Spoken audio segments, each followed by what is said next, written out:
A little while ago, I got a request from some of the brothers to do a part 2 to the passport video. And also I got a request from a certain brother to do a video about a narcissist woman, which is actually like the average woman today, a narcissist attitude woman versus a righteous attitude woman, right? And this will be kind of a part 2 to the passport video as well.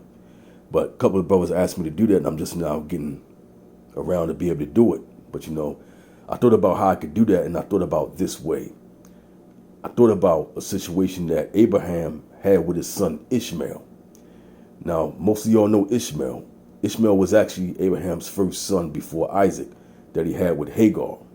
All right, the woman that he went into, the servant that he went into when he was with his wife Sarah, right?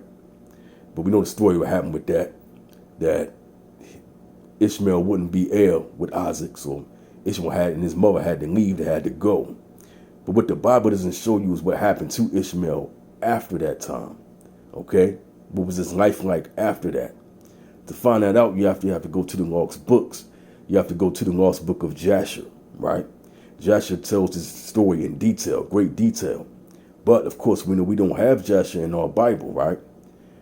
Most people say, what is the book of Jasher? So to start off with that, we're going to show you where the book of Jasher is in the Bible, proving that there was a book of Jasher, okay? Some people are going to challenge that and say, okay, what is that book? All right, we're going to start off in Joshua chapter 10. Let's go to verse 13. And it says, "And the sun stood still, and the moon stayed, until the people had avenged themselves upon their enemies. Is not this written in the book of Jasher? So the sun stood still in the midst of heaven, and hasted not to go down about a whole day." All right. So we see there that the book of Jasher is mentioned, but yet we don't have it in the original canon. But when you get the book of Jasher and you read it, you see these holes starting to be filled along with all the other apocryphal books, right? But let's go to the book of Jasher to see about the situation that I was just talking about and see what happens with Abraham goes to visit his son Isaac, okay? All right. Here we have the book of Jasher right here. We're going to start right off in the 21st.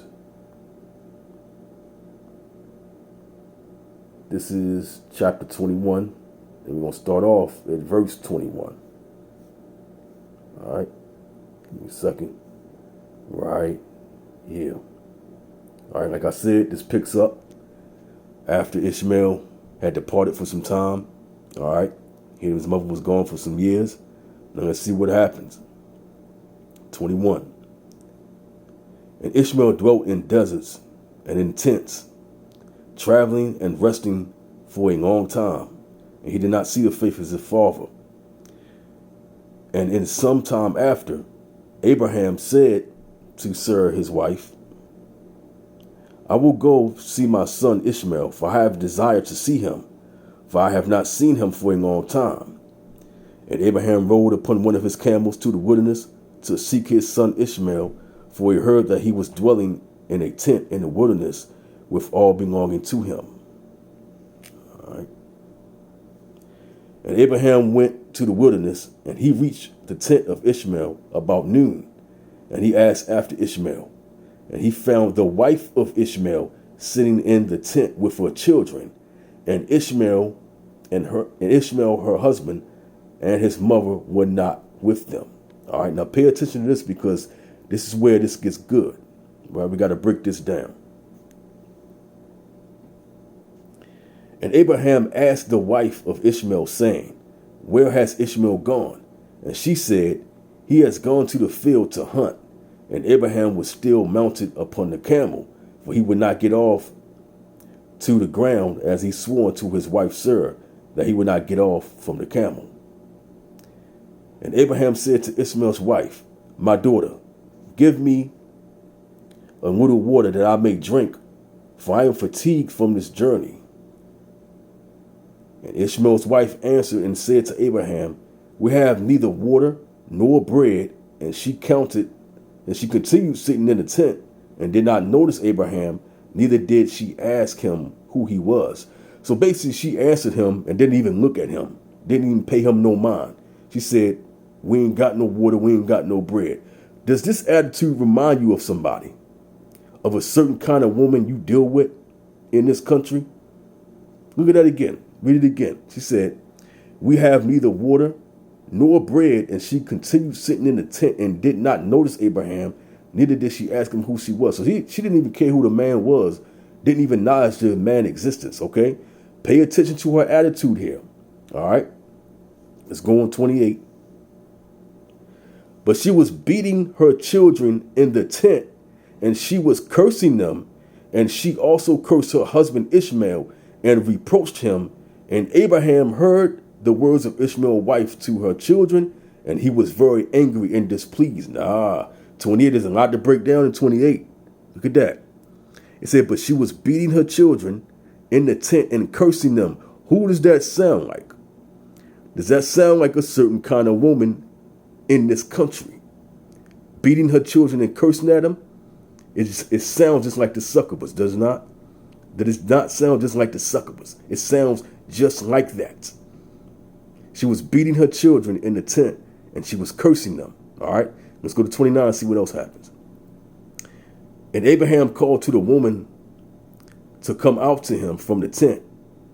And the woman came and stood opposite to Abraham, for Abraham was still mounted upon the camel. And Abraham said to Ishmael's wife, when thy husband Ishmael return home, say these words to him. 31. A very old man from the land of the Philistines came hither to seek thee, and therefore was his appearance and figure. I did not ask him who he was, and seeing thou was not here, he spoke unto me and said, when Ishmael thy husband return, tell him, therefore did this man say, when thou come home, put away this nail of the tent which thou hast placed there, and place another nail in its stead. Now, she doesn't know that Abraham is talking in code to Ishmael. But check it out. Let's keep going. And Abraham finished his instructions to the woman, and he turned and went off on the camel homeward. Okay. 33.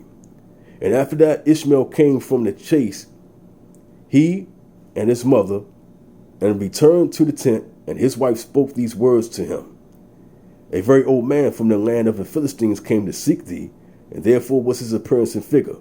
I did not ask him who he was, and seeing thou was not at home, he said to me, when thy husband come home, tell him, therefore says the old man, put away the nail of the tent which thou hast placed here, and place another nail in its stead. Pay attention to that language right there. Now, he's speaking in code, but I think we know what he's talking about, right? But she didn't know what Abraham was talking about. But yet Ishmael is going to understand exactly what he's talking about. And remember her foul attitude earlier. She didn't even acknowledge him to come out the tent and try to give him some bread and water. She said, we ain't got nothing. And she also was in there cussing out the kids and beating on them, just like a particular woman you know, right? Check that out. 35. And Ishmael heard the words of his wife, and he knew that it was his father, and that his wife did not honor him. Pay attention to that. 35. And Ishmael heard the words of his wife, and he knew that it was his father, and that his wife did not honor him. He understood the code that his father was speaking right away. All right. She was an extremely foul woman, extremely narcissistic woman, the average woman that you run into in this kingdom. Keep that in mind. And Ishmael understood his father's words that he had spoken to his wife. And Ishmael hearkened to the voice of his father. And Ishmael cast off that woman, and she went her way. Now, he understood what his father was saying to him in code right away, even though he had not seen his father for some time, because Abraham told him he had to depart because Isaac was going to get most of the blessing. But he still honored what his father told him, even after all that. Do you understand that? And also, what did he do? And Ishmael hearkened to the voice of his father, and Ishmael cast off that woman, and she went her way. He got rid of her ass. He got rid of her. Just like that. That's how they dealt with wicked women back then. They didn't deal with any foolishness and wickedness and down talking back in those days. He got rid of her just like that. Understood the code of what his father was telling him and just got rid of her. All right. And Ishmael afterward went to the land of Canaan, and he took another wife, and he brought her to his tent, to the place where he dwelt.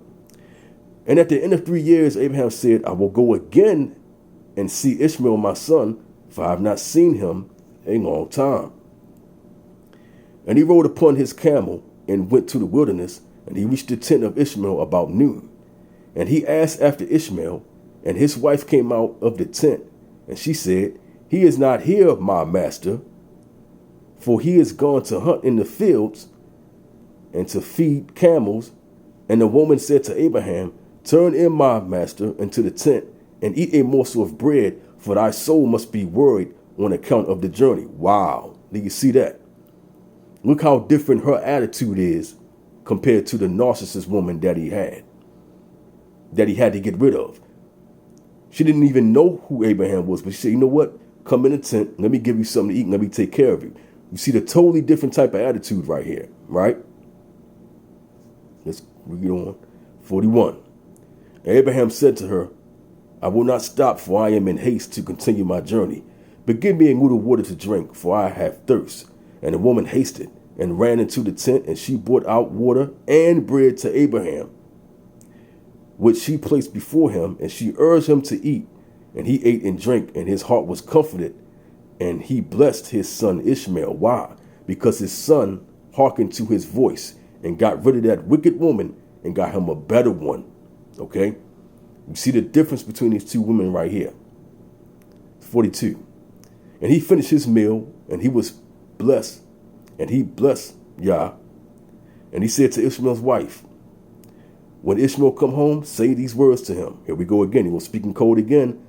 We're going to see it's a little bit different this time, what he says, right?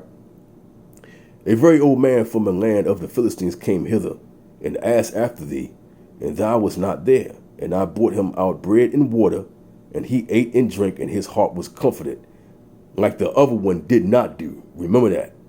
44. And he spoke these words to me. When Ishmael thy husband come home, say unto him, the nail of the tent which thou hast is very good. Do not put it away from the tent. You see that? And Abraham finished commanding the woman, and he rode off to his home, to the land of the Philistines. And when Ishmael came to his tent, his wife went forth to meet him with joy and a cheerful heart. Look at that. She said, with joy and a cheerful heart. Her whole countenance, her whole attitude is different from that wicked woman, that narcissist woman that he had before. You see that? And she said to him, an old man came here from the land of the Philistines, and therefore was his appearance. And he asked after thee, and thou was not here. So I brought out bread and water, and he ate and drank, and his heart was comforted. And he spoke these words to me. When Ishmael our husband come home, say to him, the nail of the tent which thou hast is very good. Do not put it away from thy tent. And Ishmael knew that it was his father, and that his wife had honored him. And Yah blessed Ishmael. You see that? So it's a lot we can get from that story, brothers. Number one, we see that wicked woman that he had at first, he had to put her away. Matter of fact, it said he cast her off. Number two, you see her attitude, how she was doing. When Abraham came to visit her, to visit Ishmael, he wasn't there, and she was there. She didn't even respect Abraham, her husband's father. She didn't even respect him. She didn't even acknowledge him. She ignored him and didn't even give him no bread and water, said, we ain't got no bread and water. Who does that sound like? She was also cussing out the kids and beating on the kids. Who does that remind you of? Does that not remind you of the succubus? So when you look at that, the attitude of that one compared to the one he had to get, he had to put her away and get a new nail in the tent, like Abraham said, the code language he was speaking to Ishmael. The new nail in the tent, his new wife honored his father and did all she could to please him, right? Not even knowing who he was at first. Okay? So that's what he had to do to get the woman that he really wanted, to get the woman that he deserved to have. And notice it said he cast that old one off away. So I say to you brothers, once again, this kind of is a part 2 to the passport video, and also like a video on narcissist women, which is, a righteous woman, which is very few, right? Who are you going to deal with? Now, the majority of the women that we know today, 9.5 out of 10 women that we run into today fit the prototype of Ishmael's first wife. Beating on the kids, cussing the kids out, not honoring the man's father, talking about we don't have no bread and water, we ain't got nothing to give you. That sounds just like the average succubus today, does it not? But he had to put her away and get one that was worthy of him. And a lot of you brothers going to have to do the same thing. You have to put these wicked women away and get one that's worthy of you. All right? So don't let nobody tell you that you don't deserve good treatment, especially if you are a righteous man and you following the commandments of the Most High. You're trying your best to worship the Most High. Don't never let nobody tell you don't deserve to be treated and be reverenced and have your wife call you Lord and Master. You do deserve that, and you should get that. And if you don't have it, if you want to deal with women anyway, you need to think about doing exactly what Ishmael did. You take that rotten nail out of your tent and get a good one and place that nail in there. All right? Once again, that's a narcissist woman, which is the average woman today, versus a righteous woman, which is very few of today. All right? I want to read that and see the difference in the attitude of the woman, because there's a couple of brothers that wanted me to do this video a long time ago, and I'm just now getting to it. Please forgive me for that. But yeah, the Bible shows us what we ought to do and how we're supposed to deal with things yet again. It's all in the book. We just got to look at it. All right? I hope y'all brothers out there stay encouraged, man. Be blessed. May the Most High bless you all and your families. Everything you put your hand on according to His will. We're getting close, brother. Times are getting rough out here. So make sure your walk with Yah is getting stronger and stronger every day, because that's the only thing that really matters now, man. All right? Yah willing, I'll see y'all next time. Shalom.